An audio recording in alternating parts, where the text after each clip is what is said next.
Welcome back, listeners, to another episode of Yeah, I Said It. And as always, the show is hosted by yours truly, Lance Williams. Want to give a big shout out to my co-host of The Standard is the Standard, Jeff Hartman. Also want to give a big shout out to the oracle of the website, Dave Schofield. Also want to give a big shout out to Big Bro Sco and the brother Sco, who do a fantastic job on the Stat Geek. Big up to Who's Bad? Brian Anthony Davis and Tony Defio, who also do a fantastic job. Want to thank you guys for joining me on your Friday evening. Hopefully, this gets you in the mood to go out and have some fun, some physical fun. And big up to Keith McNair Jr., who never misses a show. Hey, Keith, man, you can miss a show. Go have some fun, man. Go have some brews. Go have some shots on me on Steeler Nation. But as always, drive responsibly. Drive responsibly if you go out and have shots. The title of this program is simply, Yeah, I Said It. The Steelers secondary is elite. And I wanted to talk about the Steelers secondary. And I want to give you guys some statistics that will relay the point even more concretely of just how elite this Steelers secondary is. Because there's been a lot of talk about keeping this defense intact, namely around Javon Hargrave, the grave digger, and Bud Dupree, and what the Steelers may have to do to keep this defense intact. And on the show earlier this week on The Standard is the Standard, I said I wasn't as overly alarmed with losing Bud Dupree. In fact, I'm on record as saying I don't believe Bud Dupree has played to getting a monster deal or getting the franchise tag for $17 million. I think his production has been inconsistent, and it gives me a lot of trepidation, and it should give a lot of Steelers trepidation about paying a player who really has only performed at a Pro Bowl level in his fifth season. So in terms of keeping this defense intact, I wanted to, and I talked about this secondary, that I thought that if you kept this secondary intact, and that means offering a high tender for Mike Hilton, that this defense would stay elite because the secondary is elite. And in the past, I've talked a lot about the passing game being the biggest driver of scoring points. The converse is true on defense. Coverage at this point is more important than pass rush in the National Football League. Because way passing games are schemed over the league is that it eliminates pass rush to a large extent. You have 5-step drops and 7-step drops, slowly but surely minimizing a ton in the National Football League. There aren't a lot of offenses that emphasize a lot of 7-step drop concepts. Tampa Bay is one of those who are aggressive in terms of throwing the ball downfield. But if you have an elite secondary, it's a coverage game now because the passing game dictates how you score points. You score points through the passing game. So conversely, again, you have to be able to stop it. And the Steelers secondary at this point is elite. And so that's why I've argued that the loss of Bud Dupree, I think, will be significant, but I don't think it will be as significant as people suggest. Because if you can stop the pass, namely, if you can cover well, you're going to reduce teams' ability to score points. Just look at the Steelers. And I'm going to bust these statistics out, but I just want to give you that the Steelers only gave up 18.9 per game. And there was an outlier game in the first game, pre-Minka, against the Patriots. They gave up 18.9, which was fifth. Now, I think that the three best secondaries in the National Football League this year or last year were the Patriots, the Bills, and the Steelers.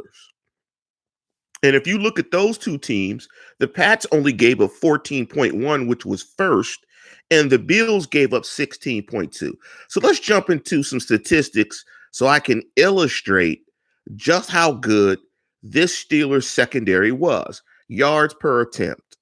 You guys all know what yards per attempt is and just how important yards per attempt is for a passing game, and just how it indicates how if a quarterback is able to complete passes at all three levels, short, intermediate, and deep, it shows that you have complete trust in that signal caller. So yards per attempt is very important.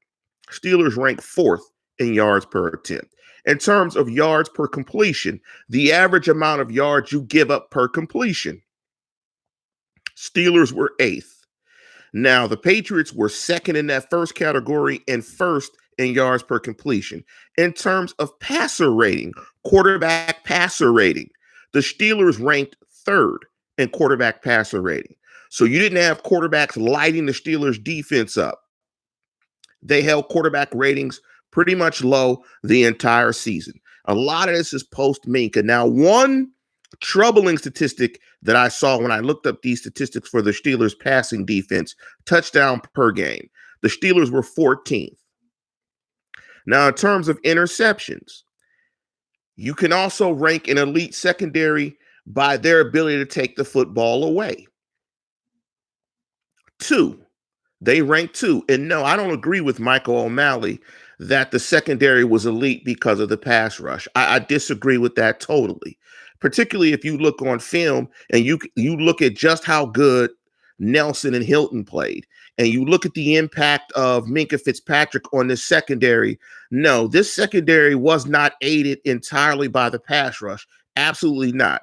When you look at these statistics and they're as good as they were across the board, there's no way you can come to that conclusion that they were simply helped by a pass rush. In terms of interceptions, they were second in interceptions. In terms of passes defensed, they were third. In terms of giving up plays, passing plays of 20 yards or more, seventh. Passing plays of 40 yards or more, fifth. If you average out all those statistical categories, the Steelers rank sixth over all of those statistical categories. So because they were so good across the board in all those statistics, you cannot put that just on a pass rush. This secondary was really good. Ezra brings up a great point. He said, dare I say, in my 48 years, I can't remember a better secondary. Darren Perry, Carnell Lake, Rod Woodson, I get it, but I'm ecstatic with this secondary. This secondary is elite. When you put up those type of statistical numbers, and let me just give you these numbers again. Yards per attempt, fourth. Yards per completion, eighth. Passer rating, third. Touchdowns per game, 14. Interceptions, second. Passes defensed, third. Passing plays of 20 yards or more, seventh. Passing plays of 40 yards or more, fifth. The overall average of all those statistics, sixth. This secondary is the strength of this defense. And I get what Mike is saying. Pass rush and secondary is complementary. You know, sometimes the pass rush is cooking. Guys have to get it out fast. You don't have to cover as long. In certain situations, you cover well and you give the pass rush an extra half second to get cooking and to get working. But the one thing you're not going to do on every pass attempt is get a sack or get pressure. And you have to cover every single pass attempt and cover well and stand up.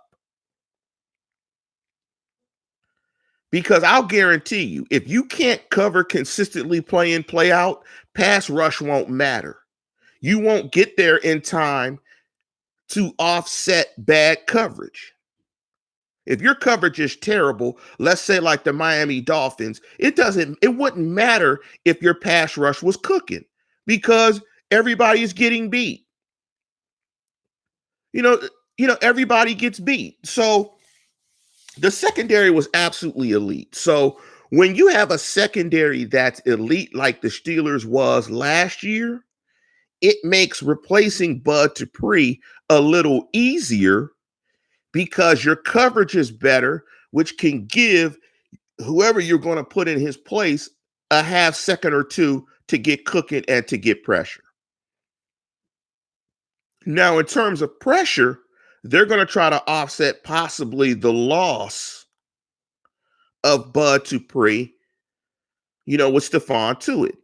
And so Kenneth McNair Jr. said, Lance, check this out. I looked up the 2017 Jags secondary numbers. Jalen Ramsey, Tayshaun Gibson, and Barry Church each had 4 interceptions. A.J. Boye had 6. Now that's elite. But how is the Steelers having the second most interceptions in the NFL not elite? How is that not elite? Let me just say this again, because I think sometimes Steeler fans have a hard time accepting that a unit is actually really good. Yards per attempt, again, 4th. Yards per completion, 8th. Passer rating, 3rd. Touchdowns per game, 14th. Interceptions, 2nd. Pass defense, 3rd. Plays of 20 yards, passing plays of 20 yards or more, 7th. 40 yards or more, 5th. The overall average, 6th. The best secondary in the National Football League, in my opinion, were the Patriots. Now, I didn't collect all the same numbers, but in terms of yards per attempt, the Patriots were 1st. Yards per completion, 4th. Passer rating, 1st. TDs per game, 1st. Interceptions, 1st. The overall average was one of those statistics.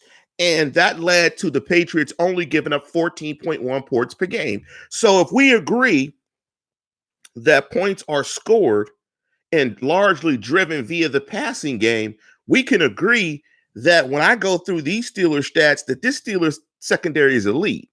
And that if this Steeler defense stays intact from a secondary perspective, you can build pass rush around that. So Mike finally agrees. Big up to Mike O'Malley. He finally agrees with me. Lance, they are elite, but the D is balanced. Rush sets up the secondary for more success. It's not one-sided. It's not one-sided at all. Because what you can guarantee is rush does not get there successfully. That's why when you look at sacks per attempt, it varies. That's why when you look at like percentage of plays that you get pressure, it's not like 75%. It's not like the pass rush is cooking all the time. When the pass rush is not cooking, you have to hold up in the secondary. And when you're holding up in the secondary and the pass rush is cooking, then you're absolutely dominant. But right now, because the game is driven largely by the pass, offense is driven by passing games, you have to start with secondary. You have to be able to cover first before pass rush. And you cannot depend on pass rush getting the quarterbacks consistently. People will scheme away your pressure. And really good quarterbacks, the elite guys, will absolutely get rid of the ball, move the ball downfield, depend on wide receivers getting yards after the catch, and largely eliminate your pass rush. And so when that happens, when you have guys like Brady and Breeze, elite guys that can do that, you have to be able to hold up on the back end. And you really have to hold up on the back end to potentially give your pass rush that extra second to actually get there and get pressure on an elite signal caller like Brady or like a Breeze, or dare I say, like Patrick Mahomes. So, like Ezra said, Hayden and Nelson are cover corners. They have 2 good cover corners. They have an emerging player in Edmonds, and they have the best free safety in football. And they have 2 slot players in Sutton and Hilton who, when combined and they form like Voltron, become the perfect slot player, slot defender. One's a good blitzer, good tackler. One's a better cover guy. You play dime. You put all 6 guys on the field. And that's what we talk about. And we're talking about this secondary in terms of being elite. When they added Minkah Fitzpatrick, he essentially eliminated deep pass shots. And when you can take away the deep shot, and again, the Steelers rated top 5 in terms of passes above 20 yards and passes above 40 yards, when you can take away the deep shot as well, because you have an elite free safety, then you know your secondary is elite. Big up to Chris Lott.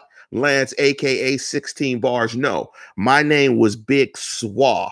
not 16 bars, but I always have a hot 16. And like Joe Coleman said, the dime D is so nice. I mean, they are really versatile. This secondary is the best they've had in years. And I agree with Ezra. Minka is the foundation of that secondary. That acquisition was awesome. And it flipped this defense and put this defense in another stratosphere. And because of all these guys being under contract moving forward, this secondary is elite, which sets up this secondary and this defense to be elite for the foreseeable future. And Kenneth McNair said, by the way, I looked you up and I couldn't find you. I searched what you said, but other Swahili rappers showed up. I don't know, man. The song is so old. It's like 20 years old. I mean, I put it out years ago. I will try to put it on the live chat. Or I'll put it on the post. And so hopefully you guys can find it. And it'll be even scary if and when Edmonds starts to play better.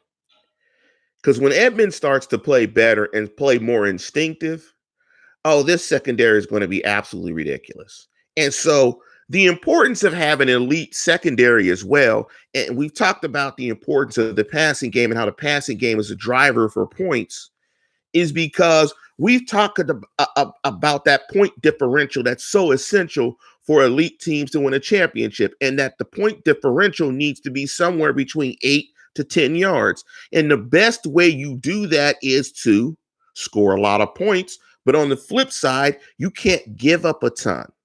So if you're giving up under 20 and your offense is starting to click, you start averaging 24, 25, 26. You're only giving up 18. You start winning games by a touchdown or more consistently. All of a sudden, you become an elite team. You become an elite team. And where this secondary is, they're set up to have success for the foreseeable future because you still have Lane on the come. So this defense is set up, I think, to be dominant for the foreseeable future, especially because I know they're going to re-sign TJ. You've got Tuitt coming back. You have Hayward coming back. I know they're going to do a deal for Hayward. I don't suspect that Hayward is going anywhere. So this secondary is elite. And because this secondary is elite, they're set up to have success. And, right now, in the National Football League, you have to have an elite secondary to win consistently. So let me give you some more stats because I wanted to do this with the playoff teams. And so when you look at the playoff teams, so if you look at the Ravens, we'll look at the Ravens numbers across the board. So the Ravens, in terms of yards per attempt, 5th, yards per completion, 15th, passer rating 2nd, TDs per game 3rd, interception 16th. The average of those stats were 17. You look at the Chiefs, Super Bowl champions. In terms of yards per attempt, they were 6th. Yards per completion, 10th. Passer rating 6th, TDs per game 11th. They were 5th in interceptions. San Francisco 49ers, yards per attempt, 2nd. Yards per completion, 1st. Passer rating 7th. TDs per game, 16th. Interceptions, 19th. The average was 14 overall. When you look at all the playoff teams and you look at some of the metrics that I put together, the statistics averaged 11. So when you took all these statistics and you averaged them together of the playoff teams, when you put those statistics together, they averaged 11th in the National Football League. So when you look at these teams, every team that made the playoffs had a secondary in the metrics that I just named averaged at least in the top 10, except for the Titans, the Houston Texans, and the Philadelphia Eagles. The Texans are statistically one of the weirdest teams ever because they're statistically pretty much awful in every category. On offense, defense, everything. Houston is awful. But they still made the playoffs. And that might tease a topic that I want to talk about next week on the Yeah, I Said It, about divisional strength and how much that plays into a part of you winning a championship. But this defense is elite because this secondary is elite. An elite secondary is essential for you having an elite defense. Defenses with just elite pass rushes will not be elite defenses. If there is one thing that you want to pick to have, if it's an elite pass rush or an elite secondary, you better take the secondary because pass rush can break down fatigue, snaps, scheme can get it, all types of stuff. And with this defense having an elite secondary, it is equipped to win when Ben returns. Because if they can keep this number around 18.9 or maybe a touch lower, because with Minka, it was even lower. It was about 16 points with Minka. That may be hard to do. But if you keep it under 20 with Big Ben coming back, maybe you score 27 points per game. Bam, there it goes. You have it. And at that point, you're in the mix to win and compete. So let me jump back through the live chat before I get out of here. Want to keep it crisp, a little shorter for this particular Friday. Let me jump to the top and see if there are some questions. Big up to Ali Howard, Species 5618. Walaikum salam, my brother. I jumped into a lot of Kenneth McNair. Dragon Jay-Z said, can we really call them elite when Edmonds is slightly below average? Absolutely. The statistics don't lie. And you don't have to be elite at every position to be an elite secondary. I mean, it's a complementary thing. I mean, guys play their role. And if you play their role well, you can be elite. The stats don't say that they aren't elite. So let me go through some of the other comments that I see out here. Kenneth McNair, of course, Minka is the eraser. So he covers for some of Edmonds' lack of ball skills. I completely agree. Ron Chess said, Lance, you are right. It is elite. Keep defense in as much as possible. Secondary elite, but not used right before pass rush helps secondary. Pass rush does help secondary, but they're complementary. And I think secondary is more important. Coverage is more important because you have to do that play in, play out. And there's no expectation that you're going to get great pass rush play in, play out. It just over times in games, it gets hot. Sometimes it isn't, but you have to cover consistently, snap in, snap out. Johnny Teifel said, when it comes to Bud and his lack of improvement until his breakout season in 19, the only reason is not to keep him. I would say you get rid of Bud. You know, I don't think that Bud is worth it, given that a bulk of his production came, in year 5. And when you compare that to TJ Watt, it's just not. It's just not the same. And you don't want to pay 2 outside linebackers. You don't want to allocate over $40 million in cap. Bando Brando said, nowhere near the Legion of Boom, that's for sure. A lot closer to the Jags with one elite name in Minka, like they had Ramsey and a bunch of guys who aren't big names but play lights out. I mean, you don't have to be the Legion of Boom. The Legion of Boom might have been the best secondary of that era, but they are elite still. Maybe you put, the Legion of Boom even above an elite status, but you look at the Patriots secondary. The Patriots secondary was fantastic. I don't care who they played. And, their numbers were elite. But yes, this defense is elite. When you rank that high in all of those categories, you are an elite secondary. And I'm going to read them just again. If you're catching the show late, I'm going to go through and read these stats again for this secondary, because I don't think all of you knew this. And that's why we do these shows. We want to educate you guys on some things and just give you some nuggets. So yards per attempt, 4th, yards per completion, 8th, passer rating, 3, TDs per game, 14, interceptions, 2, pass defense, 3, pass plays of over 20 yards, 7th, pass plays of over 40 yards, 5th. The overall average of all those statistics is 6th. That's an elite secondary. I mean, I don't know what more you guys want. Let me go through a couple more comments before I get out of here. If I'm looking through, as I'm looking through here, Joel Coleman said, context is important too. The D was always on the field as the O was so bad. You could argue that the whole unit is elite. With some leagues this year, who could really see them beat teams up? You're right. I mean, you're right. I mean, I think when you look at the Steelers 2019, I mean, I think it's all about the injury of Ben Roethlisberger. You know, that defense with the healthy Ben Roethlisberger, that defense is competing for that team is competing for a championship, in my opinion. Let me go to a couple more comments before I get out of here. Actually, there's not many more comments in here, and I don't want to just go through all of these and have you listening to me go through the comments. So with that, listeners, I want to thank you guys for chiming in. I didn't say that we had the super chat feature. I want to sorry about that, but we did have a super chat feature if you guys wanted to contribute to the program and jump to the top of the queue. Also, if you like these shows, make sure you like the program. We got 51 people, I think, on the live chat right now.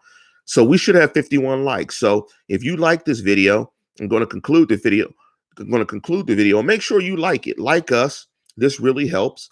I mean, our goal is to get subscribers. Make sure you subscribe to the program. We're trying to get to 7,000 by my birthday, June 18th. So give me a birthday gift of 7,000 subscriptions and make sure you like the programs. But with that, we're going to conclude the program. And as always, tune in, tell a friend, and subscribe.